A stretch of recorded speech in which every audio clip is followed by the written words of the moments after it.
આજરોજ ઇન્ડિયા ગઠબંધનમાં જે કોંગ્રેસ અને આમ આદમી પાર્ટીનું ગુજરાતમાં ગઠબંધન થયું છે એમાં ભરૂચ સીટ પરથી મારા નામની જાહેરાત થઈ છે ને અમે વધાવી લઈએ છીએ. એમાં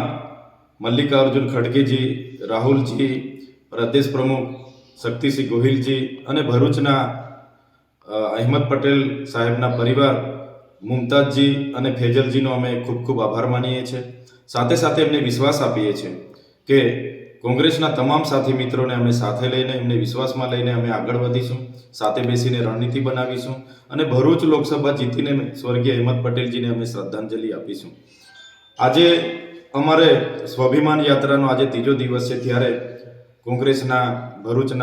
ભરૂચ જિલ્લાના પ્રમુખ રાજેન્દ્રસિંહ સાથે સાથે એમના તમામ આગેવાનોને આવનાર દિવસોમાં આ યાત્રામાં અમારી સાથે જોડાય, વધારે ને વધારે લોકો સાથે જનસંપર્ક કરીએ એ માટે પણ આમંત્રણ આપું છું અને એમને પણ વિશ્વાસ આપું છું કે આ લોકસભાની ચૂંટણી લોકતંત્ર બચાવવા માટે, લોકહિત માટે આપણે બધા સાથે રહીને એક તાકાતથી જો રણનીતિ બનાવીને આગળ વધીશું તો ચોક્કસ ભરૂચ લોકસભા આપણે જીતીને આપણા ઇન્ડિયા એલાયન્સના ગઠબંધનને આપી શકીશું.